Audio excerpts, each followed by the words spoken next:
back to the Standout Games podcast. Today we'll be talking about Luigi's Mansion 1 on the GameCube, released in 2001 as a release title for the console, and how it was one of my very favorite games and one of the ones that I played the most. So we're going to get into it today. We're your hosts, Shan, Eric, and I'm Emerlie. And I want to interrupt the intro this time because it's always you guys. It's not interrupting if you're just speaking your part. This is interrupting. I'm interrupting. Shan interrupted your interruption. Yeah. But I just want to point out, I'm dressed in theme. I'm wearing ghosts on my shirt. So. Spooky scary. Woo. I'm wearing, hang on, Flash Nintendo shirt. Whoa, put that away. Whoa, oh no. In the first minute, we're going to get in trouble. Friendly audience. Hey, Eric, you should slide into my DMs. I want to see some more of those pics. Yeah. It's lucky it wasn't both shirts. You're not allowed to have that much hair on the internet. You get in trouble for it. So, yeah. Really? No, I don't know. I was making a joke about how I have a very hairy chest. That was the whole joke. Now that we're on that note, the Shan, word that comes to mind away. is peludo, which is like a Spanish word for hairy. I don't know. Yeah. It just comes. Eric is a borderline to peludo. You just picture like 90s Pierce Brosnan, but less attractive, and that's kind of what I've got going on. Or werewolf. Or werewolf. Yeah. Hobbit, maybe. a lichen, half beast person. That's kind of what I've got. It was funny. I don't know why we're talking about this. I'm sort of a hairy guy, and I like when my kids were little. One time, Emily Grace, when she was like 2, she was sitting on my lap and she was just kind of rubbing my arms. She goes, "Dad, you're really furry." Not hairy, furry. Yep, you're a furry.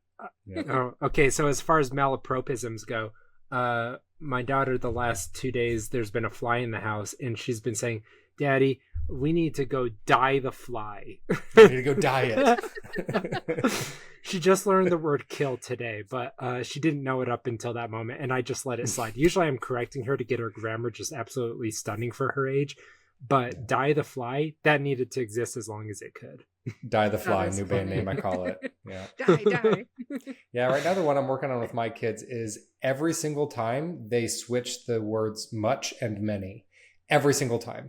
Like they always say much when they should say many, and vice versa. Both of them do it, and I can't get them to do it right, and it drives me crazy.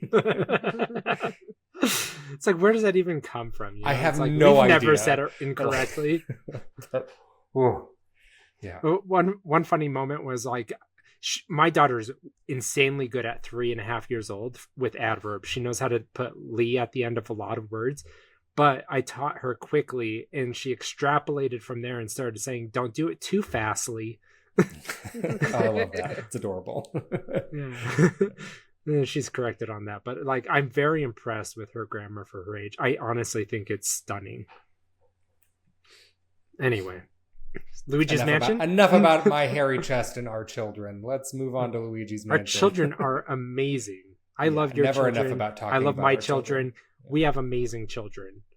We do have amazing children. We should talk about this. We're changing the podcast right now to happy dads, and we're only going to talk about our kids. And Emerlie has to sit here and listen to it. I have no place because, I'm not a dad, but I'm sad. So if you take it and make it happy, I just have no place here. All right. But my daughters, you've been choked by one of them. Yes. His daughter has a vendetta against me. Like she hates me. And she's trying to dye that ant.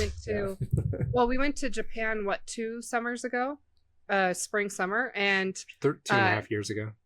Yeah, like 2.5 years ago. We all went to Japan, and I was like a nanny. And she quickly turned from a baby to a full-blown toddler in the 3 weeks that we were there. And after the first week, and she she no longer liked her stroller. She was done because she had just started walking, and so she was overstimulated by everything, and suddenly she wanted to stand and walk everywhere. So we left the stroller behind, and we started just going out, just the 3 of us, Shan, his wife, and me, and we would all take turns holding her. She did not like that because they would hold her for hours on end, and then they're like, "Okay, Emerlie, it's your turn." I'm like, "Yes, that's what I'm here for." And so I would take her and hold her. In about 5 minutes, she was done with me, and she would start begging for her mom to hold her, And she's like, no, baby, like, I'm so tired. Like, please, I need a break. And she would freak out, start screaming and, trying to like wiggle herself out of my arms. And I wouldn't let her go. And then she would turn to me, and I don't know where she got this, but she would lunge after me.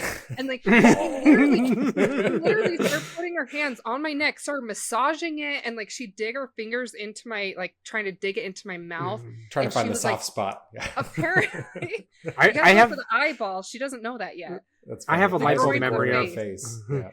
I have a light bulb memory of the first time she started choking. I think it was in Hiroshima, like on a rainy street. Like one day we were there, and it got a rise out of us. We started laughing because it was so ridiculous. She started choking on pure instinct. Yeah. But because of that, she started doing it regularly for like a few weeks because she thought it was so funny. Didn't she do it to you like one time? Yeah. Yeah, but it was mostly me. And it's now been like 2.5 years. She's like barely 3.5 years old, and she hates me. She still is like, she should not be taking no, she like literally says, she's like, Em shouldn't be taking kids from their parents, and like randomly saying stuff. Like, you need context. Like, don't steal children, So she was playing like Keepy Uppy with, yeah. I think she was playing Keepy Uppy with a balloon, and she was like, we were at my parents' house, and she was like walking over to find the balloon or to see somebody or to see her mom, and Emerlie snatched her up and gave her a hug and held her there. And now every time we say, hey, we're going to see Grandma and Grandpa, the one with Auntie M, scared.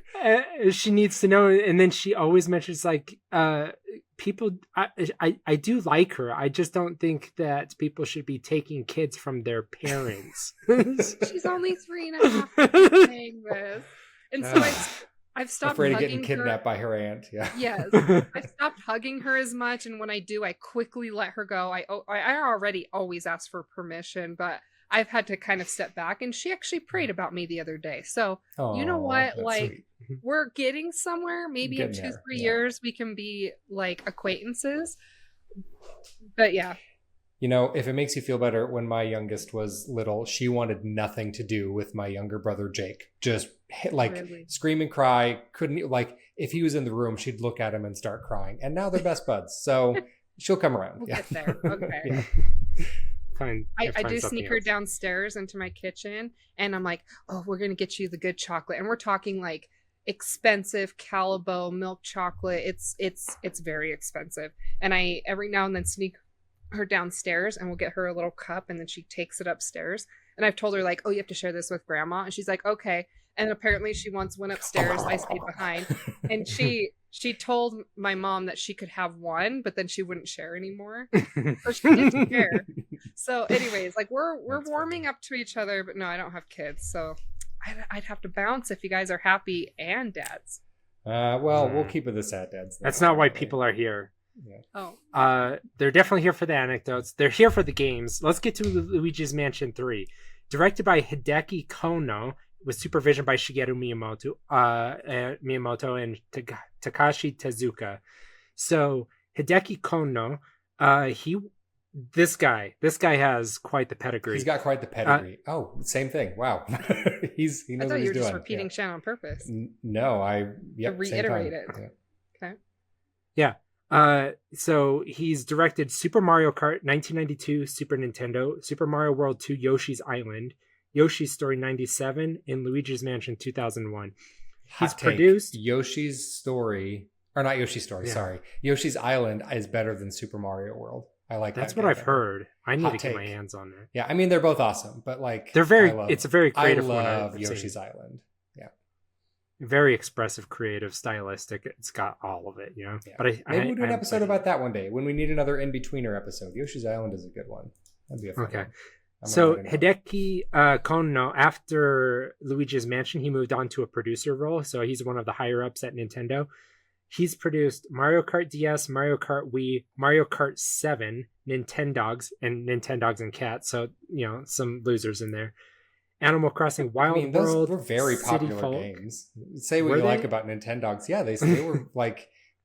I never played them. They were system sellers. The masses of children. Yeah, they were system sellers for the DS. They were a big deal. Yeah. He also was a supervising producer for Mario Kart 8. So this guy, he worked at Nintendo EDG 1, and he kind of pioneered a lot of the driving mechanics that were in their systems that got shopped around to other studios and games. But he's a very talented person. I did not know his name before this. He's one of the few designers who transitioned from classic 2D platformer direction to 3D hardware and system design leadership. So I think, yeah, because we still have like a 2D Mario team and a 3D team, and like it's still kind of bifurcated where your talents lie. Hence why we always trash on Game Freak for not knowing how to transition to 3D and still haven't learned it. We should do a whole episode trashing on Game Freak. That would be fun. It would be really cathartic. Yeah. As far as the most successful transition to 3D, I think Mario just stands apart as like, how did they? We already talked about Mario 64, but like Metroid Prime, also a fantastic example of just nailing it on your first try. Like these people, not Sonic. No, we love you, Sonic, but Sonic. Not Sonic. They've never figured it out. But the design philosophy and changes between those perspectives is so radical that like you have to be have just a core instinct level of what good gameplay is, especially at the era where it was transitioning for the first time. So they had to solve it in real time. Like, what does a Metroidvania look in 3D? I don't know. We just figured it out. That's insane. Yeah. No, yeah, I think, transitioning from 2D to 3D, especially in the the birth of 3D gaming, is you can see a lot of those growing pains in other series. Like you play the old school Tomb Raider games for like the PS1. I don't care what anybody says. Those games have aged like poo. I don't know what's something that ages like cheese. That's one where people like old cheese. Pointy tits. The saying is aged like milk. Age there it is. Aged like milk. So and I was trying to think of the phrase, but I think that there's some fun to be had with those very retro games, but they are decidedly really clunky. But things like Super Mario 64, Metroid. So it's really cool that, he was able to kind of make that jump from 2D to 3D and understand what makes 3D games fun when really only having experience in 2D, because as we've seen time and time again, that's not something that like a skill that just transfers. So, yeah. I might have said EDG. It was Nintendo EAD, which stands for Entertainment Analysis and Development, group number 1. Well, I was going to correct you, but I didn't want to seem snooty, so. All right. Just kidding. So, Luigi's Mansion, it started as a tech showcase and experimentation for the GameCube. What could you do transitioning from an N64 era to the GameCube era? And so, let's see, what are some of the things that they did here? They go on, Eric.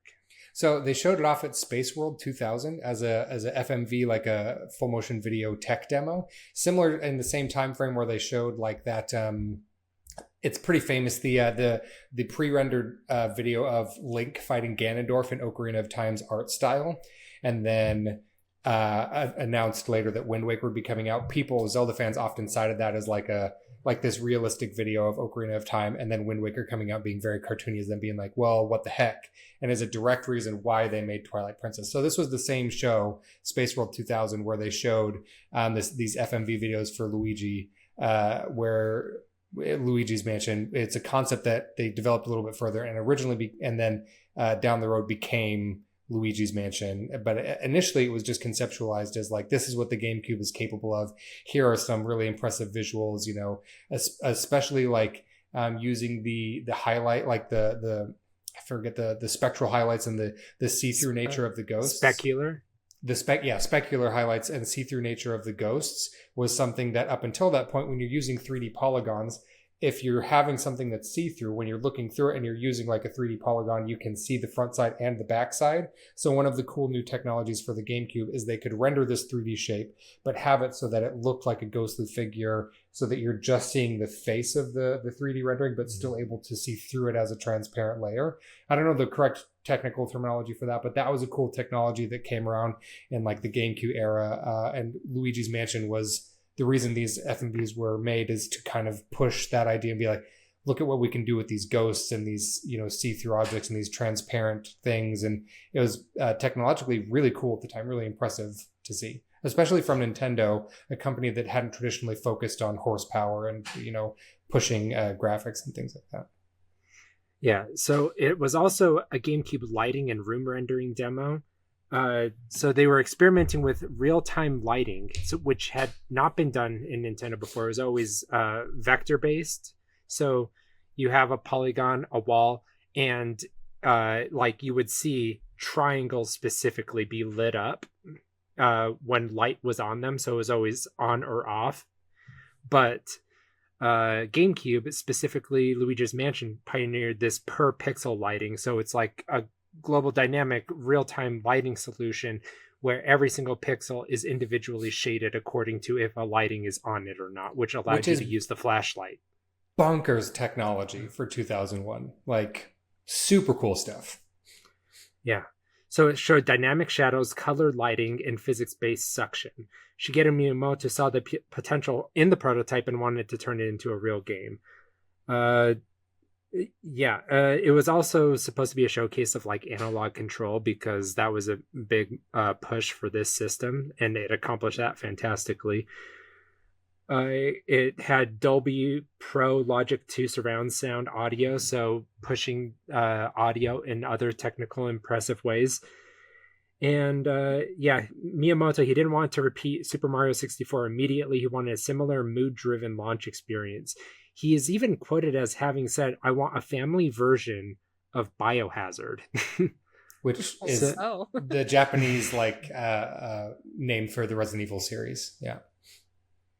Which is exactly what I feel like Luigi's Mansion is. It's a horror game with a lot of design sensibilities that match up particularly with the first Resident Evil game, but it's family friendly. Like we talked about the first Resident Evil game last week, and so I was doing some research on that, and then I played Luigi's Mansion, the first one, for the first time this last week because it just released on the Nintendo Switch 2 online, but it was impossible for me to not see the similarities. It is extremely similar in design philosophy to the original Resident Evil, but, with ghosts and with fun, cute little puzzles instead of murdery zombies.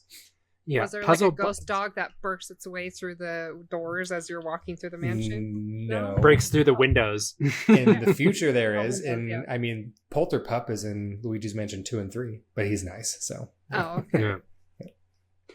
Yeah, and so the design philosophy of Resident Evil 1 Remake, which we just talked about in a previous episode, and the design philosophies that carry through to Luigi's Mansion 1, to pin it down to what they did that modern games don't do, is that they had handcrafted bespoke puzzles that were one-offs. And so I was trying to figure out why games today kind of feel soulless and as far as puzzles go. And I've realized it's like this because I just played Half-Life Alyx and I loved the game, especially like the mechanics of it. But the puzzles, they were fun in a 3D, space in VR, fantastic puzzles. But it was, here's an introductory version of the puzzle, and you're going to do each of these 5 types of puzzles 20 times each, and it's going to slowly escalate in difficulty. And so these are modular systemic puzzles that allows you to create a system and just keep iterating on it so that it's easier for development and for scalability. And but you go back to titles like this, where especially in horror, where it's like a very tight experience because it's in a mansion, which is just clever for design resources to be able to keep it a small budget. But all of these puzzles in Resident Evil 1 Remake and Luigi's Mansion 1, like when you go to fight a portrait ghost, each room has a unique puzzle tied to the core mechanics of the game that you have to solve intuitively. Like if it's, I think this game has a lot of physics-based puzzle solutions and stuff like that, but it's a lot of trial and error, and it doesn't repeat twice. And I love that concept. Yeah, so that is something that I really enjoyed, and you get a little bit of that in Luigi's Mansion 3 as well. Not so much in 2. There's nothing really that feels like unique portrait ghosts in Luigi's Mansion 2, but I like that a lot in this game where, there's something like 20-ish portrait ghosts, and portrait ghosts are they're kind of like miniature boss battles, but they are all like these little, it's in a room, and you can oftentimes see the ghost, but you have to figure out a way to get them into a state where they are vulnerable to your vacuum, to the poltergeist.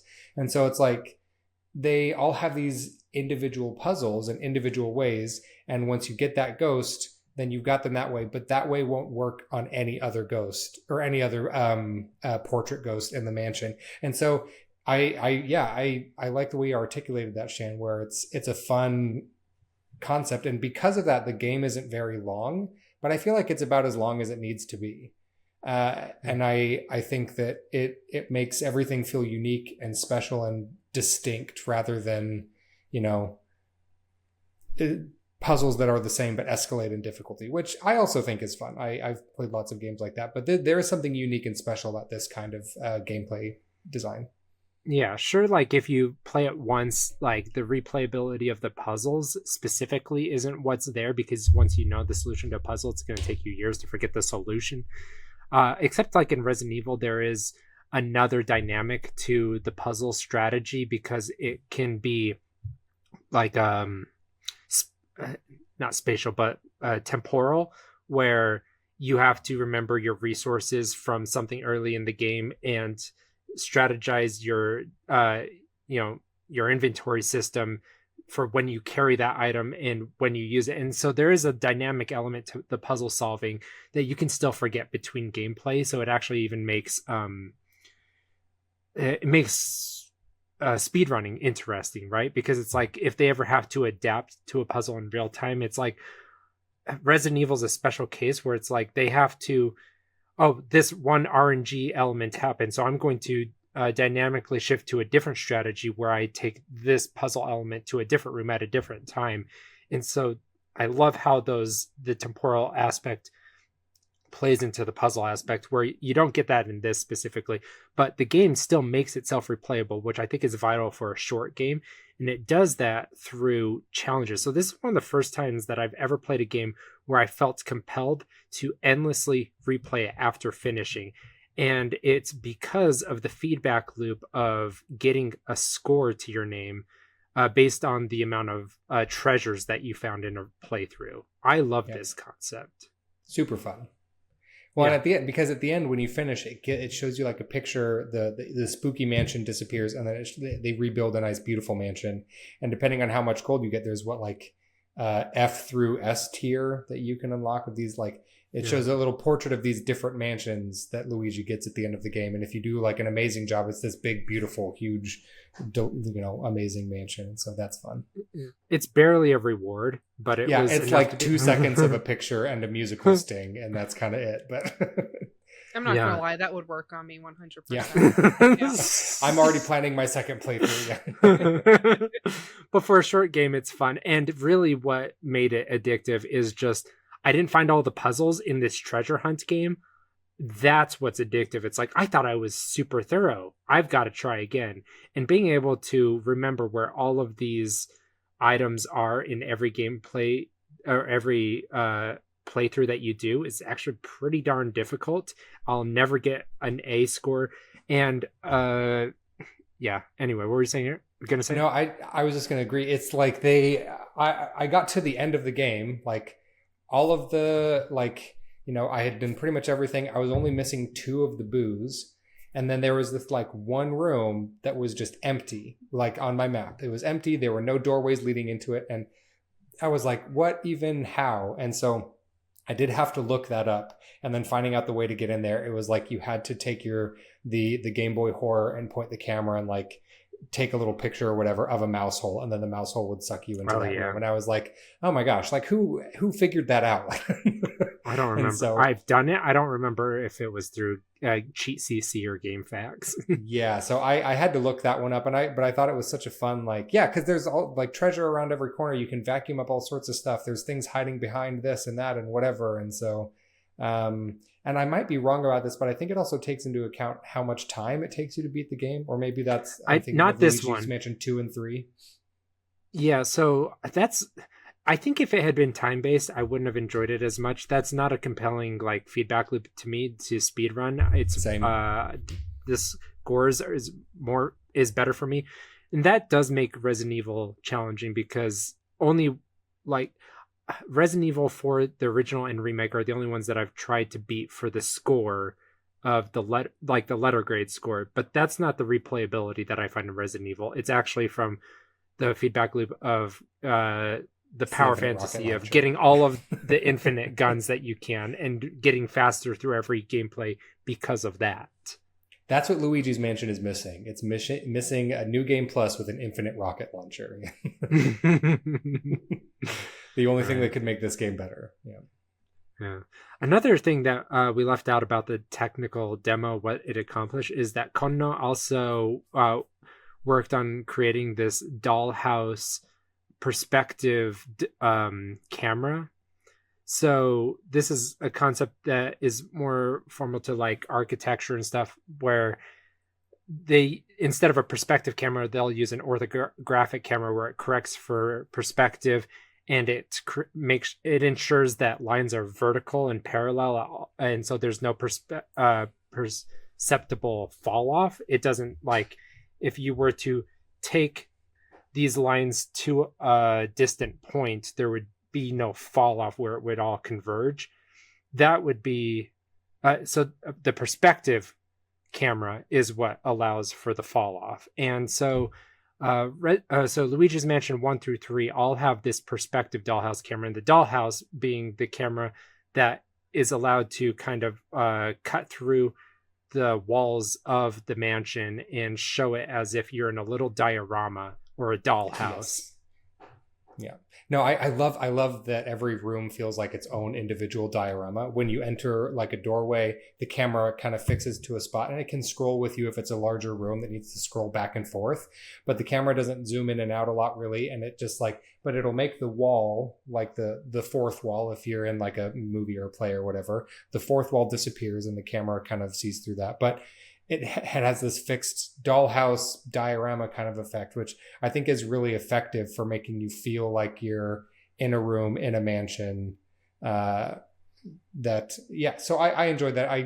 I didn't have the words to articulate it the way that you did, Shan, but I think I like that system a lot. Yeah, and the difference between Luigi's Mansion 1 through 3 is the camera progressively got more technically capable. So whereas the first one is able to pan and maybe tilt some, it never zoomed and followed you around the room like the Luigi's Mansion 3 now, where it's almost fully dynamic. It's still on a single plane, but the camera can follow you around, and it gives greater depth to the room and helps you read it and understand it better. But for this time, this is a great technical solution. Well, and I like it because it accents and highlights the limited nature of the mansion. It's a fairly small mansion. Like it's only 3 floors with the roof, and then a dozen-ish rooms on each floor, and they get a lot of mileage out of a fairly small gameplay space. Like I when you look at the map and you see that there's only that much room, it's like, oh, is this game going to be an hour long? But it stretches out to a fair length, but it doesn't feel like it's being stretched out because it's still a fairly short game. But yeah, I was really surprised with the amount of mileage they got out of such a small gameplay space. Yeah, and this is also a fantastic genre for fixed camera angles. Resident Evil has fixed camera angles, aggressively fixed camera angles. Yeah, especially the original ones. Fixed all the way. No zooming, no panning, just this is the camera angle. Because they're just painted scenes anyway. And so one painted shot that they've done, they might take 3 to 4 different angles of it and put the camera in different places, but you're always running through those fixed perspectives of that single rasterized image, which is pretty cool. But for horror, fixed camera, it creates tension, unease, and voyeurism. You feel observed. You're not in control. So it kind of feels like there's a camera in the mansion, or the mansion is alive. That's an important characteristic of this game, is that that the mansion is a character. And so when you get this neutral camera perspective that feels like it's following you and watching you, it adds to the anxiety and tension and suspense of the entire game. It's I'm sure it was also just cost effective to create a camera that way, but because you can also cull assets in a predictable way when they're always occluded from the camera. Stuff like that is just efficient. Yeah. Which is probably one of the, I mean, it makes it so that they could make this game technically and visually very impressive as a launch title for the GameCube, because the scope of what was being shown was so limited that they could put a lot of detail into the environment and the characters and the lighting, because, you know, it was a really limited like field of view of what you could see. Yeah, and so there's an eeriness and a stagedness to all of these scenes, and it also allows them to be. They don't have to spend as many resources on the UX of any given puzzle, because they can predictably understand where the camera will be when you are interacting with something. It also detaches a level of emotion that comes from a camera that follows you. So a dynamic camera like in like 3D platforming Mario, which has some of the best camera work ever done. But it's great for action. It's great for anything that you want to create energy around. So think of that more like an action movie. And so horror movies more typically are going to have fixed camera angles, because they can construct a shot, they can frame it, they can block it more perfectly, but it also creates this unease that you're not in control, and you don't have the control over the protagonist. There's a level of detachment otherwise. Yeah. It makes it extra spooky scary. Yeah. Oh, another mechanic. So flashlight mechanic. I couldn't find many games that use it other than Alan Wake, and that's what I was. Little Nightmares 2 use it. Yeah. But I thought Alan Wake 1 didn't use it very well. Or at least it was repetitive.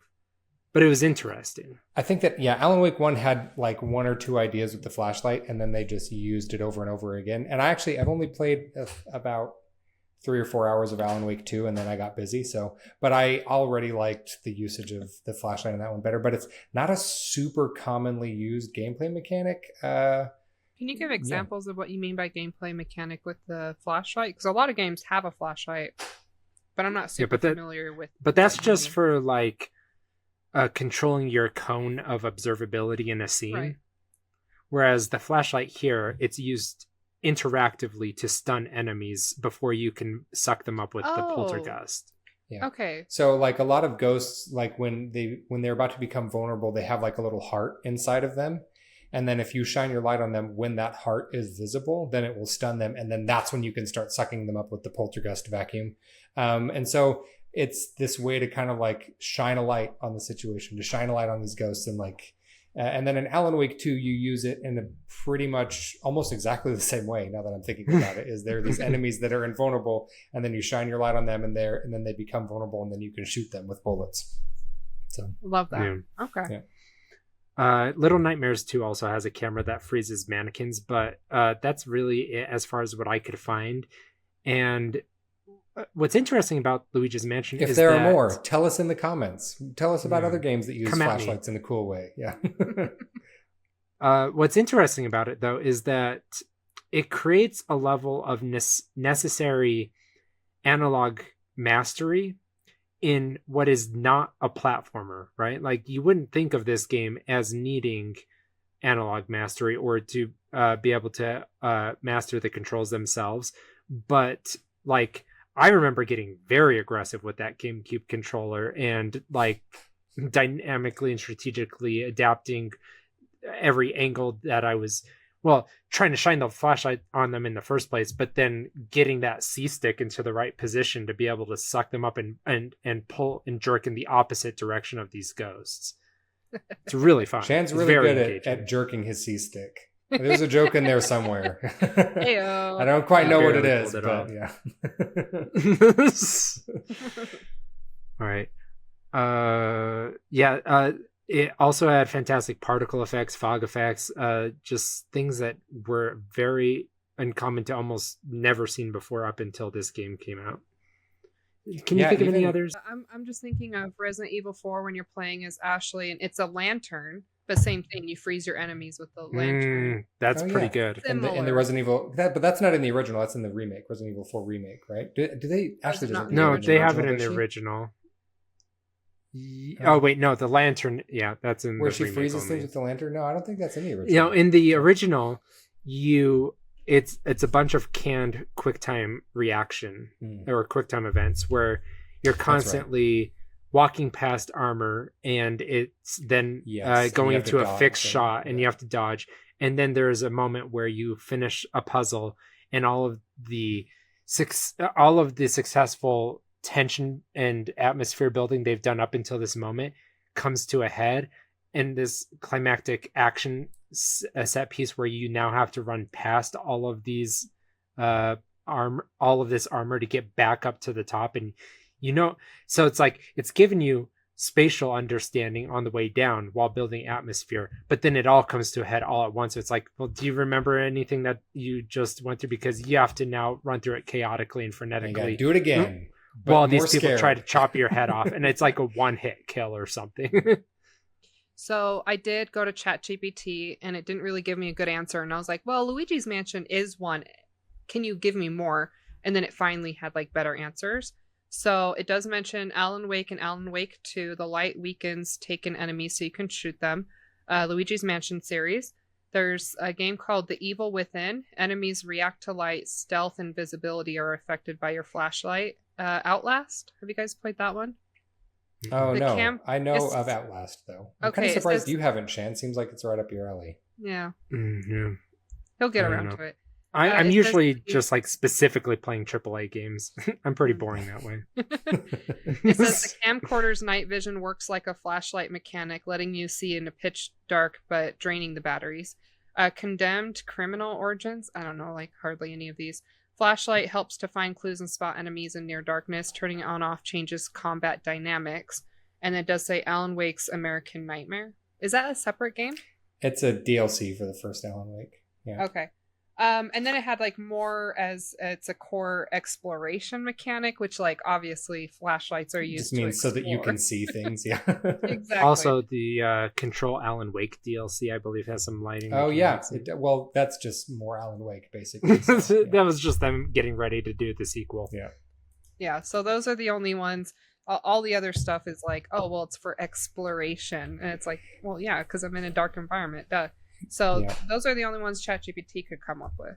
Yeah, so I Luigi's Mansion has a pretty specific and distinct gameplay loop and gameplay feel. Well, I was doing some research trying to like find, just trying to like find more things to talk about this game and what makes it unique. I was looking up games that were similar to Luigi's Mansion, and I basically came up empty.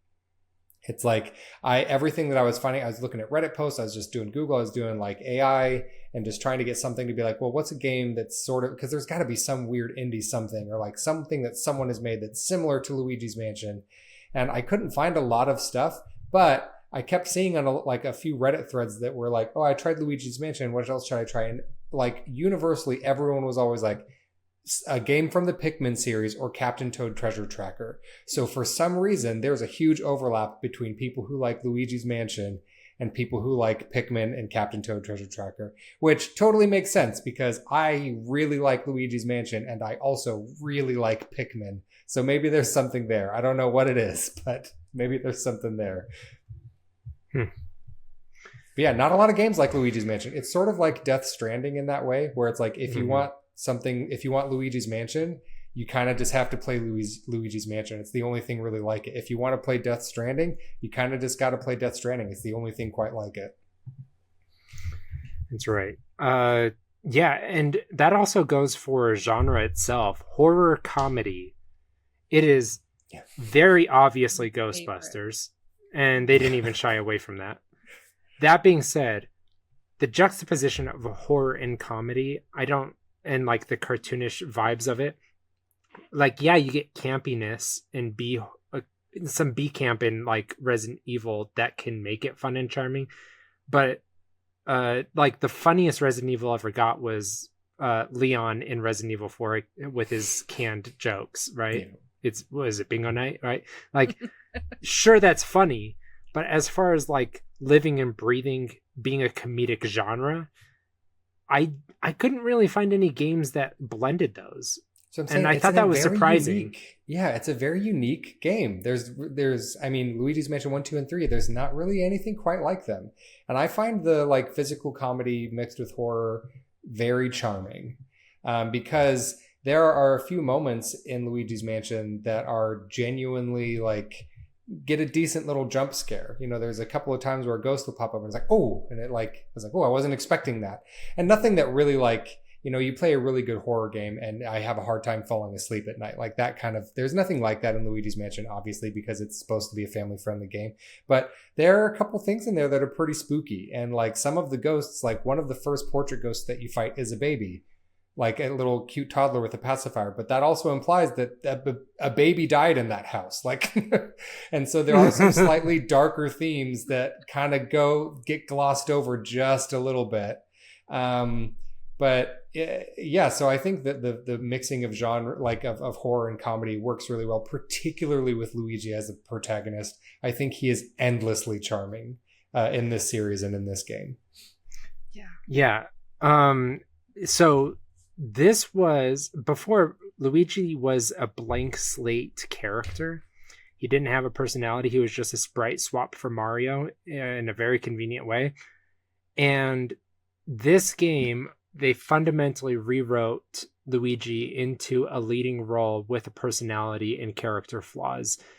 And it worked phenomenally well. He's just this gangly, scared a counterpart to his brother who is full of courage at all times, but he's the taller one, right? Like the juxtaposition of these characters is fantastic. But that actually ended up being the jumping off point to where I think every single entry now with Luigi in some kind of character role that he's been in has used this template of his personality. It just is who he is now.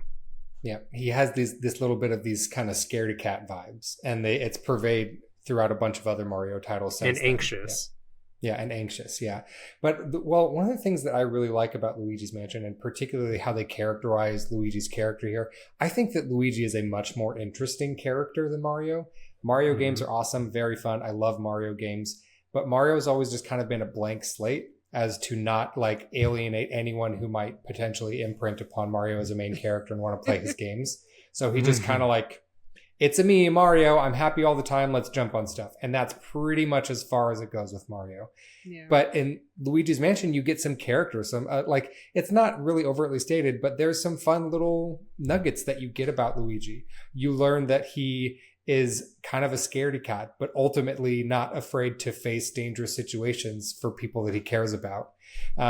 You learn that he's a little bit of a goofball. Like when he's walking through the mansion, he hums along to the theme music nervously to himself. And when he clears the room, he'll whistle more jovially. And so, and you just learn these little like bits about Luigi, and it gives him a little bit more depth and character. And it's not anything huge. He doesn't have like a crazy backstory or whatever, but I think it makes him a much more interesting character than Mario in general. Yeah, Mario, he's just, from his first game, he was trying to capture the damsel or the dame, Princess Peach, from the monster, right? And so it's a trope, it's stereotypical, it's just of a protagonist, it's heroic, but it's not interesting per se. And now Luigi, he's willing to suffer and be like into, and almost cry to himself in fear throughout this entire mansion, but he's doing it because he has this subtext of courage when it's in the context of his brother. He respects and admires his brother so much there's nothing he wouldn't do to save the person that saves everyone else. And I love what that created for his character. Luigi, the ultimate player too. Love it. Do you guys remember that game, Shan? We played it as kids. Mario is Missing, where Luigi is also the main. Yeah. It's like one of those games, right. I vaguely remember it. It's like in the back of my brain. I just had to Google it to remember what it was called. But Mario is Missing, and you're going around, and there's like, I think there's a lot of historical facts and you're trying You're to visiting answer. real world It's cities. Carmen San Yeah. Diego for Nintendo. Yeah. So that was one of the few titles released for the Philips CDI, where Nintendo kind of turned a bunch of their IPs over to Philips developers, and they made a lot of really subpar games. But yeah, Luigi's Mansion is the third time where Luigi gets the starring role. So What's the firstly, second time? Okay. hang on, I wrote it down. I only know about I didn't know that he's been a lead before. Yes, so this is the third time. Third time he's had the starring role. The first time was in Mario Was Missing for the Philips CDI, and then Luigi's Hammer Toss, which I don't know what that is, but Nobody's ever heard of it. so maybe also I'll look it up right now. What is Luigi's Hammer Toss? While you're looking But yeah, and that then up, Luigi's Mansion. Yeah, can we say how iconic it is that Charlie Day is the one who gets a voice? Well, that's what I was for gonna Luigi? say. Yeah. That's what I wanted to land on, is that it's because of Luigi's Mansion on the GameCube 2001 that we ended up with Charlie effing Day as the voice of Luigi in the Mario movie, and he's been cemented. He doesn't have to act that much. It's really just his shaky, gravelly voice but it worked flawlessly for the transition to the big screen.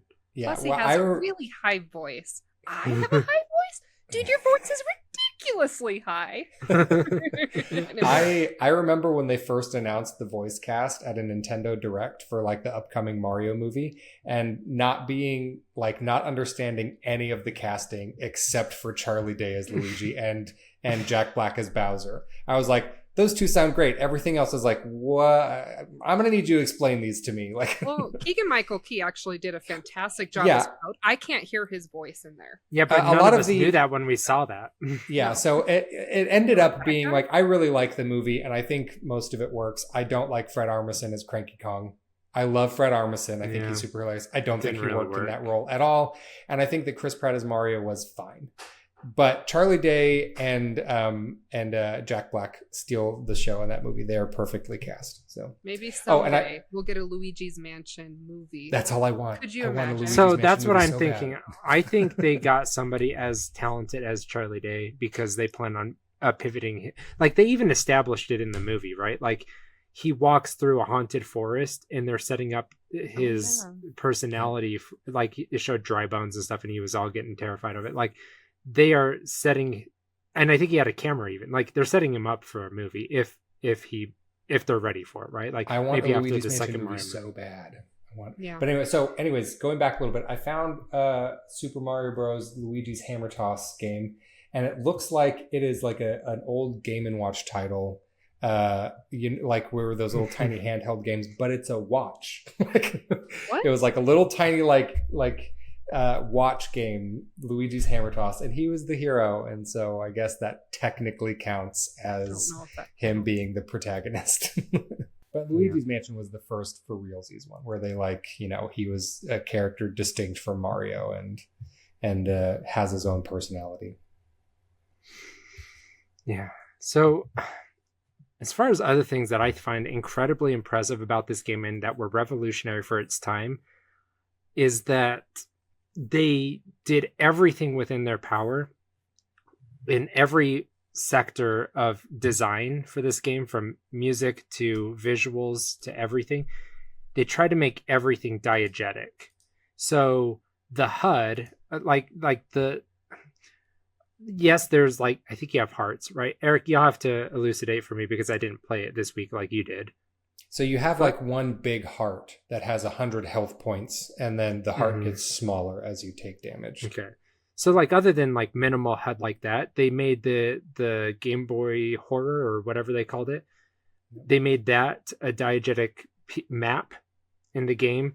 Yeah. And they made, I think they had the Poltergust, right? Doesn't that have some kind of embedded reading for how much power it has or something like that? No, I think it just has unlimited power. I think that might be something from Luigi's Mansion 2. But the Game Boy Horror kind of works as your everything. It's it's got a little camera on it so that you can point and look around the room and get details on different elements in the room. And it also has a map, and it's what Professor Egad contacts you on and stuff like that. So, But it's so the actual poltergust is fairly rudimentary. It gets expanded on a little bit in later games, but in this one, it's pretty much just a flashlight and a vacuum. That's right. I had read today that like they were planning on making the vacuum have a sort of stamina, and they didn't like that, so they took it out for this game. But the point is that along with the music, which is diegetic because Luigi hums the music, and it contextually and atmospherically changes based on any like your stamina. So his voice acting actually helps you understand his health level. And it also embeds into like how scared he is at any given point. If the tension needs to be ramping up, he'll change how he is humming it. But like the music itself is coming from him as well as the orchestral or like the audio. I find it extremely adorable how Luigi hums along to the music, and once you clear a room and of ghosts and all the lights come on and it's happy, every time you visit that room, Luigi will whistle along to the music instead of humming, and so it's got this like it makes you feel extra safe in those rooms that you've cleared of ghosts. Yeah, and so this was all just like novel, right? To be pulling as many things as you used to see expressed differently through gameplay. They were trying to make it feel like it was one cohesive in-world thing, because that it helps with immersion, it helps sell the concept itself, and also just like it really helped sell the mansion as like this living, breathing character that was watching you and fighting against you.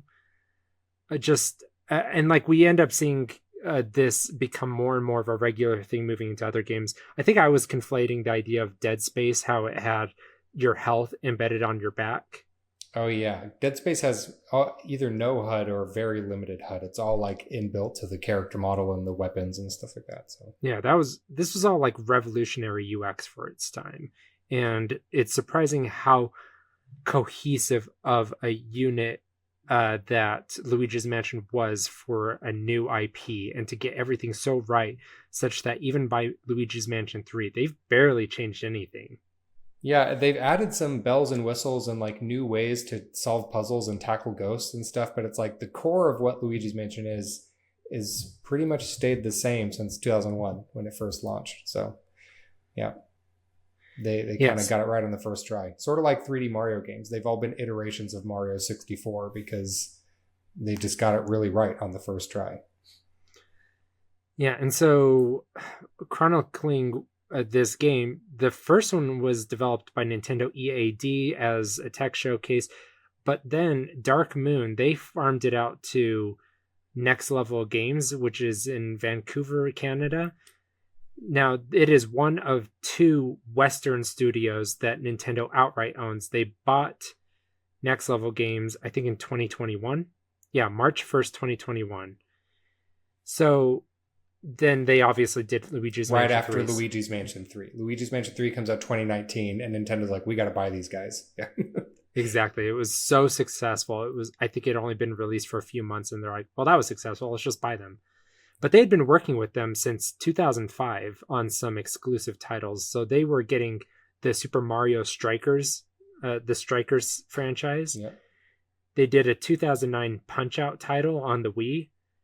Really that was a big deal one too. That's the one that was a big seller. People love that game. Yeah. Oh, okay. I never played that one. I haven't played that one either, but it's cited as like a one of the better Wii games. Okay. Yeah, I imagine being able to punch with your Wii chucks or whatever they're called. The Wii chucks, the Wiimote and the nunchuck. Yeah. Okay. So I just you were close. Wii chuck was almost there. Yeah. I knew it was wrong. At least that. So they're really just between Strikers and Luigi's Mansion. But I was looking into like, how did Luigi's Mansion get to be the best Switch game that existed? Okay. Right? Because we did a bracket and it came down to Luigi's Mansion beat Breath of the Wild. I want you to know that I've gone over like a dozen arguments in my head that I should have said at the time that would have won, but it's fine. Luigi's Mansion 3 is an excellent game and deserves every right, but it's not better than Breath of the Wild. Sure. We've already decided this, so stop. It's fine. Eric. I'm just saying. It's Shan whatever. is We don't have to talk about it. you. Yeah. Shan's trying to trigger you. Don't let it happen. But Eric, we decided that Breath of the Wild, although revolutionary, had some flaws that were hard to get over in retrospect, whereas Luigi's Mansion 3 is a perfect package, beginning to end, no flaws. And that, I think, is the distinguishing factor. And it was only the third iteration. And, Zelda, there's been so many Zelda games. So attempting something and succeeding in it perfectly, that is smaller in scope and smaller in ambition, but executing that perfectly is very impressive and is an excellent game. And I'd agree that Luigi's Mansion 3 is basically a perfect game. But shooting for something and trying to execute something that revolutionizes the entire gaming industry and falling a little bit short is more impressive and makes for a generally overall better game, in my opinion. I think that what it does is more impressive. I think that it is a better gameplay experience start to finish. And I think that it was shooting for a 10 and landed at an 8. And Luigi's Mansion 3 was shooting for an 8 and landed at an 8. So what are you talking about? It's an 11. Easy. Yeah. Crank it up to 11. So that's what I'm saying is this game Luigi's goes Mansion to 11. 3 was shooting for something, and they were trying to make the best experience for that thing that they were making, and they did it exactly right. That's the point that I'm making. And Breath of the Wild shot much higher than that, and had some things about that formula that weren't perfect, but because it was shooting for something much higher and much more innovative. I think that. What do you mean? Explain Tears of the Kingdom. I mean, they had they had years of what worked and what didn't work about the original, and then they go into Tears of the Kingdom and make some bigger flubs with the depth specifically, obviously. But conflating whatever perceived flubs with Tears of the Kingdom with the quality of Breath of the Wild is not an argument. That's saying I don't like this orange because the apple didn't do it right next time. You don't understand what I'm trying to argue then. I'm saying that there are just some holes in their design philosophy that aren't working. Whereas this is a perfectly constructed package. They understood how to bring everything into making a perfected game where everything ties together perfectly, and they didn't overshoot what the game is. Whereas across two of the most recent Zelda games, they fundamentally just have something that can't work perfectly as they've created it. So we're just never going to agree on this. I've started playing Tears of the Kingdom again recently, just because I was in the mood and because Age of Imprisonment is coming out and I wanted to get in the mood again. And I don't know why people hate the depths so much.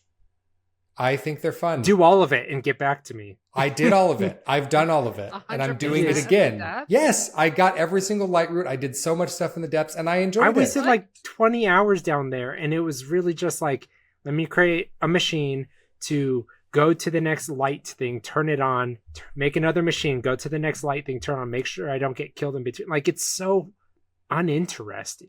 So the way that I tackled the depths is I enjoyed the gameplay loop of fighting tough enemies, clearing out camps to collect Zonite, and then using that Zonite to upgrade my battery thing. And that's how I experienced the depths. I'm going to be honest, I never learned how to upgrade the battery thing. Well, that's why you hate the depths. That's what I'm saying. Is at sandbox games. So having to build new builds, I never even figured out how that worked. I think it was overly complicated, and it was just, I don't know. So that's what I'm saying is Luigi's Mansion 3 basically a perfect game. I have nothing that I would change about it. I think it's an incredibly polished package, and I love pretty much everything about it. But Breath of the Wild and Tears of the Kingdom are just straight up my jam. And I love almost everything about them. There's a few little niggles that I have here and there, but it's not enough to detract from my overall enjoyment and for me to think that they're not two of the very best games ever made. Well, and you keep shitting on, well, the one time you did, on the scope of the game being the fundamental difference. And I do think that any AAA studio, especially a Mario or a Zelda, is obligated to be stewards of their genres and to always be doing research and development into what it means to be, say, a platformer or a dungeon crawler in today's world, because they have the resources to do that. And they have done phenomenally well in experimentation to find innovative new gameplay loops that make almost every game feel fresh. Yep. What Luigi's Mansion did is it took the scope that it had, and it is absolutely bursting at the seam in quality in every aspect that was within that scope. And so obviously the most clear example is the animation, I think. Oh my gosh, the animation. It's the best. It's probably the best I've seen in a video game, besides like some of the really high motion capture, Kina. Like Last of Us and I don't know. I'd say Luigi's Mansion impressed me more than Kina in animation. It's just for an gorgeous. Indie studio, I think. Oh, that's Kina true. Yeah, absolutely crushed it. So, and I do want to clarify, if I said scope earlier, that was the wrong word. That's not what I more speaking of ambition and like revolutionary concepts and ideas. So, but see, I think that their ambition because I think the was scope just of explored Luigi's in different Mansion ways. Is just right. Yeah. So, well, and I don't know. It's apples and oranges, right? It's just like what our preferences are. You know. And it's nothing to degrade Luigi's Mansion 3 or the series as a whole, because I think there's also some of the very best games ever made. But particularly Luigi's Mansion 3. But see, that's what I'm saying about Luigi's Mansion 3 is like, if you thought about it in terms of like how big the game is, how long it is to play, or what, like some of those bigger, more obvious visual concepts, yeah, you can say it feels like it's smaller. But if you think of it in terms of like, what are the technical achievements, as far as the design goes, but also in the puzzle creativity, which I think is like unmatched in any modern Switch title, where like I can't remember the last time I had to solve a puzzle to kill a boss, right? Like there's a puzzle in everything, and every puzzle is bespoke, and every puzzle is intuitive, and it makes you feel smart for having learned it. And yet the difficulty curve to get through these puzzles is not so steep that it doesn't take more than a few minutes, and yet you still feel smart for having done it.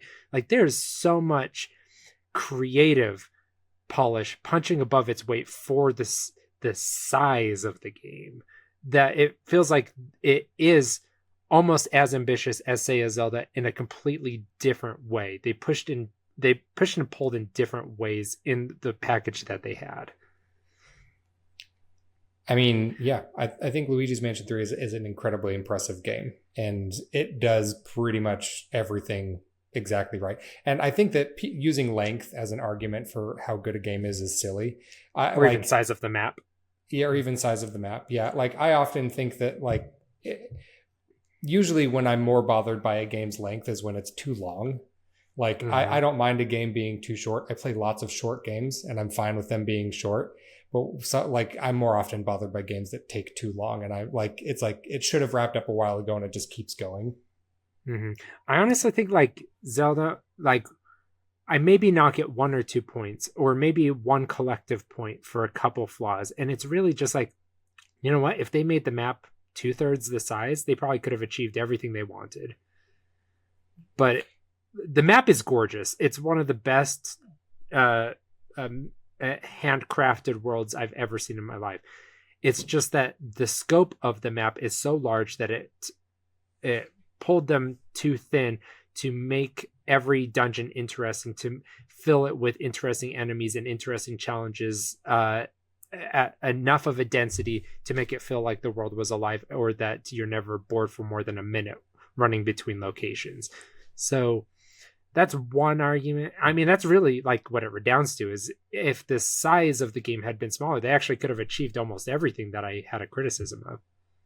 Yeah, I think that maybe in Tears of the Kingdom, the map size might be ballooned a little bit. I really enjoy the depths. I think that they probably could have achieved the same effect by having the depths be not quite so large. I do remember thinking that I really liked the sky islands, and I wished that there were more of them and less of the depths. Well, not necessarily less of the depths, but if they were going to allocate dev effort, I would have rather seen more stuff in the sky. Yeah, I did like the sky challenges. And yeah, but I feel like for the map size for Breath of the Wild was basically perfect for me. I liked that there were parts of it that felt kind of empty because I felt like it served the story. And I didn't feel like it was overly empty to the point where I was just trudging around with nothing to do. That's one of the brilliant things about Breath of the Wild's map, is because no matter where I was, I could always, like, I'd be going towards a destination and I'd see something and be like, ooh, that looks interesting. I'm going to go that way. And it did a really good job of kind of like guiding me towards interesting points without me realizing I was being guided, because I'd see something that looked interesting and want to go see it. So this is the genius of Zelda, and its design philosophy is unrivaled for what it accomplished, because everybody went to Zora's Domain first, and they didn't tell you to go there. Like, yeah, it's a completely open world. How did they do it?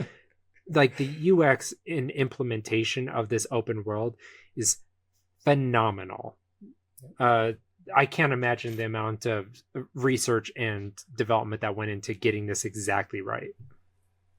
Yeah, because I remember when Breath of the Wild came out, and I'm expecting like water cooler discussions with Shan and Tucker about like what happened first, where did you go first, and then we all had like, I mean, we had different branching things and stories and shrines and stuff that we'd visited, of course, but we all ended up at Zora's Domain first without fail. So, yeah. And it's just the craft of the world. It's just beautiful. So I wanted to know, like, how did Next Level Games end up with this franchise and being stewards of it? And apparently it started with Strikers being the collaboration where they earned trust with Nintendo. But it was really, they have found a name for themselves in expressive and emotive animation done through keyframes instead of mocap or physics. And so every animation, instead of just again, being a mocap where it's like a canned performance, or being physics where it's like it's not expressive enough because it's just reacting to the physics of the world, they handcrafted every animation of the character to be contextual to the situation that he's in, and they created like unique tooling to be able to blend these emotions and stuff. So this is a design philosophy that they are fantastic at, which is like, it's not about the reality. It's about the surrealist, cartoonish, hyper imaginative version that is so expressive that it's readable and understandable and fun and entertaining, just completely humorous. It makes him one of the most expressive and humorous characters in the entire Nintendo lineup. But they got there through Strikers being a very expressive game in some of the animations that they had to create to be, I haven't played the game, but to be able to telegraph all of your movements, or just like over deliver on shooting. I assume it's a soccer game, right? Yeah, it's a very expressive Strikers. I tried to play Strikers a little bit on GameCube because it also released on the Switch Online service a few months ago, and I had never played it originally. I played it for probably about 30 or 40 minutes, and not really my jam, but totally get why people love it. And yeah, it's a very visually interesting and unique game with lots of quality animation. Yeah, and Punch-Out apparently was actually a big reason for how they got so great at animation, because the game is so incredibly expressive, and you have to be able to read anything that is like, read what they're going to do to be able to anticipate what you should do in response. So that very expressive animated keyframed CGI is something that they just excelled at after that made them absolutely crush it with Luigi's Mansion 3. And it turns out that Vancouver has a CGI and animation industry, home to studios like Mainframe, DHX, Rainmaker. It provided a talent pool for them to be able to pull in these TV quality character animations. So it was the perfect confluence of variables that set them up for this success. Yeah. Speaking of Punch-Out, I haven't played that Punch-Out game, but I've watched a playthrough of it, and the animation is very impressive in that. And even after Luigi's Mansion 3, Next Level Games released Super Mario Strikers. I forget subtitle for the Switch. I forget what the subtitle is. Battle something. But the animation, and again, not really my jam. I don't super enjoy a lot of sports games, but the animation in that game is absurdly good. Go look up victory animations for everything from for all the characters from the newest Super Mario Strikers. It's across the board, a spectacular animation. Yeah. The only other Western studio that they have is Retro Studios in Austin, Texas, which are now stewards of the Metroid 3D. Or right? Metroid Prime, yeah. Yeah, so they're doing Metroid Prime 4. But is it Mercury Stream or Steam that does... Mercury Steam does 2D. They've done the past couple 2D Metroids. They did Samus Returns and Dread. Yeah. So anyway, plaudits to them. What else is there to say about this game that we haven't already said? I've been kind of deleting notes as I go because I couldn't keep track of how eclectic it's been. That's fine. I have a couple of little fun facts about this if we go for it. Fun fact. So this is Professor E. Gadd's first appearance. So the little scientist man with the swirly eyeglasses that gives you the Poltergust 3000. This is his first appearance, and he's been in subsequent Mario games ever since then. He is in Super Mario Sunshine. He's the person that invented Flood, the little water backpack that you get in Mario Sunshine. And so he's made little appearances here and there, particularly in some of the Super Mario, like Mario and Luigi RPG style games. He's been in a couple of those as kind of like the weird science man. But I think he's adorable, and I love his little nonsense talk when he's talking. I think he's super cute. So yeah. And then also another fun fact is that so one of the original tech demos for the GameCube, I think it was at E3 2001, they showed off Luigi's Mansion and Super Mario Sunshine running on a TV screen that could attach to the top of the GameCube and kind of fold down to, as part of the little square thing of the GameCube. And all GameCubes were coded and developed with the ability to output in stereoscopic 3D. But not a lot of people had stereoscopic 3D capable televisions at the time. But this little LCD screen that they displayed secretly was capable of stereoscopic 3D, but they just didn't show that part of it to anybody.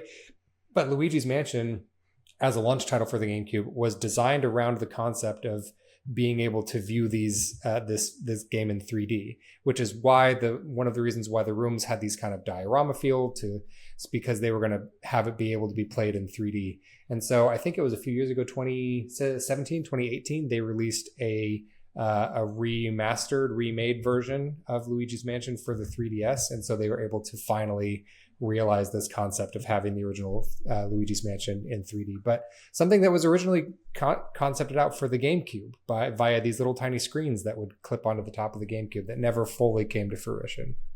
But so a couple things before I forget them. So as far as the EGAD, he was voiced by the composer Kazumi Totaka. He's a Japanese composer and voice actor. He's done he's done Yoshi, Birdo, EGAD, Captain Olimar, and so fantastic for that. But as far as EGAD, I always remembered his voice sounded similar to other games I'd played in. I want to say it was maybe Mario Sunshine. Obviously, he's in that game, but it turns out his gibberish, his rapid pitched up gibberish is the same vocal design language used for other characters, such as Animal Crossing and the Piantas from Mario Sunshine. Oh, yeah. He does have kind of a Pianta vibe. Yeah. Yeah, and then as far as music goes, you were talking about the stereoscopic music and how that's fantastic, but also just one thing that music, stereoscopic 3D visuals. Not visuals. Music. Oh, sorry, yeah. All right. Well, I was on. But this was they did do the Dolby, they had developed this game with the concept of surround sound as well. So that's right. Well, I was just okay. I was on the wrong beat, but as far as music goes, one thing that it was doing phenomenally well was it was blending contextually the music and leitmotif of the mansion, dun da da da, according to where you were and according to his health and everything. this is a concept that had existed before but wasn't used so prevalently. It's probably become more prevalent, but like the other game that I could think of that did this so incredibly well was Banjo-Kazooie. Yeah. They do, with the dynamic music that changes based on your area, and yeah, and Donkey Kong Country when you're getting in and out of waters, some things with Mario 64. So like the concept existed, but as far as being an expressive narrative thing, like I love what that accomplished. Yeah, sorry to derail you. Was there anything else you were going to say? No, that was it. And I think that they like the overall theme of the mansion is it's mostly just one song. And so having Luigi hum along and having it change dynamically based on rooms helped it to feel fresh, but it's mostly just the one song. So yeah. Yeah, so this was this was the launch title, which again we've been over because like apparently I was wondering how it became a launch title. It was because it was in R&D, and that ended up leading to it being among the first games created. This was also released so this was released, what was it, November 18th 2001, along with Wave Race Blue Storm. Pikmin came out December 3rd. Super Smash Brothers Melee came out December 3rd 2001, and then NBA Courtside February. Pikmin and Smash Bros came out right next to each other? They came out on the same day. What? I didn't know that. That's crazy. Completely different genres, so like they probably figured there was no overlap. Yeah, but Nintendo doesn't do that at all anymore. Like two first-party games on the same day. They always they space them out by two launch titles. What are you talking about? Well, I mean, they do for launch titles, they do, but for everything else, well, even then, not so much. Yeah, not so much. Nobody really does that anymore. Mario Kart World for the Switch 2. They did, Breath of the Wild for Switch 1.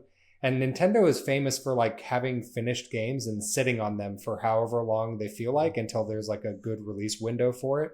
Good example is Fire Emblem Engage was fully completed for like 3 years before it released. Nintendo was just sitting on it waiting for a window. Yeah. I think the reason that I love and most nostalgic for the GameCube is because even though it didn't sell so well, and I maybe played a lot of these games in isolation because not a lot of people had GameCubes or had all of these games, this is the era of just absolutely perfecting what we now understand to be these franchises.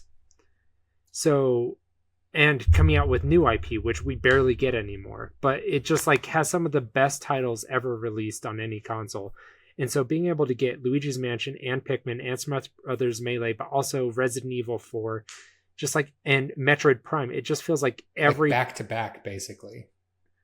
It's like, yeah, and this was only the second generation of 3D for Nintendo, and it's like, how are they already perfecting all of these franchises? Obviously, they would come to become even more refined and polished and perfected, but as far as like a core gameplay loop that works for its own genre and innovating in these genres at a time where they were barely understood, like GameCube was cleaning up. Yeah, I have found, kind of discovered as I've become more interested in video game history as I get a little bit older, that the GameCube was generally considered, like sales-wise, as sort of a failure. It didn't sell super duper well, and it just didn't get a lot of attention that Nintendo wanted to get. And I think that's bonkers because it has one of the best video game libraries of any console. It has so many just flat out amazing games that it's kind of crazy to me that it didn't get, it wasn't more successful at the time. I guess it was up against the Xbox and, Halo, and that was the hot thing right then. So, which is understandable. Those. Yeah. So, which caused the pivot to the Wii, and that sold like gangbusters. So, yeah. I think I've said just about everything I could say about this phenomenal game that is surprisingly revolutionary for what it is. And I think and it also speaks to like this being a fantastic method of research and development for Nintendo itself. I don't know to what degree it's still even necessary, because today you can basically make any game you want. You just have to scale down the textures or the resolution or something like that. Like there's almost like the delta between consoles. Yeah, the delta between consoles is barely so big that you can come out with completely different gameplay mechanics that never existed before. I do have to give them plaudits for Donkey Kong Bonanza, because that did find something unique that could never have been done on a previous Switch title, at least. Yeah. Donkey Kong Bonanza is technically a very impressive game. But this also speaks to how they created Mario 64 and why that game is so, it lives beyond its years, is because it really was just, what can we accomplish with the N64? And let's just create a playground and just absolutely go wild on figuring out what we can do. And it created some of the most creative, fun gameplay experiences and moments of that entire generation. And doing that again, but it turns out, of all games, Luigi's Mansion was the technical showcase that they started with.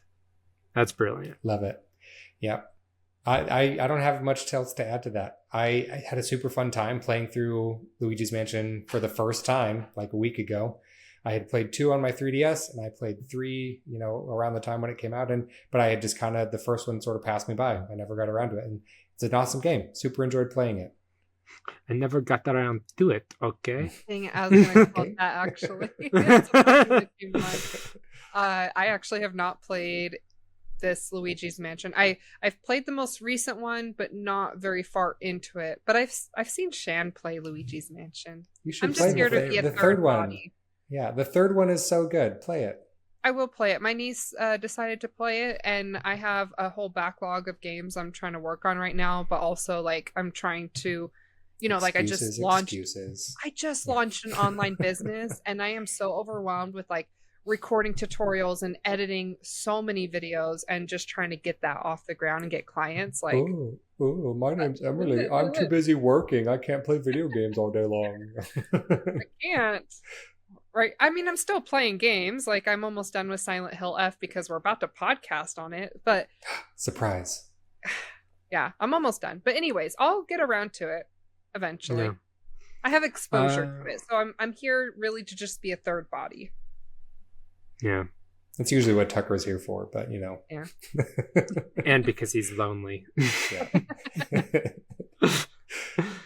Right. And to avoid his wife and his child. Not really, though. Okay. They say that all sarcasm has a hint of truth. I honestly don't believe that. So that's just, anyway. The point is, too far. Well, Eric too is far, man. Avoiding his kids. We've said that multiple times. There's a kernel of truth there.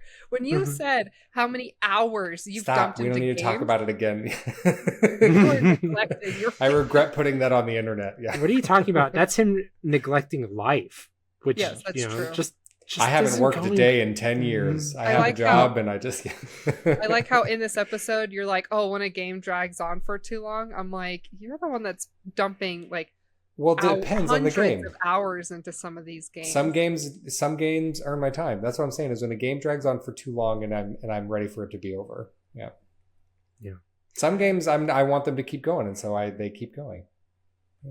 Okay. Yeah. I wanted to say, if you love Luigi's Mansion and you've played all 3 and you want a little bit more of what made that special, you can still get something like that out of the Little Nightmares franchise. So that's a strong recommendation. Really?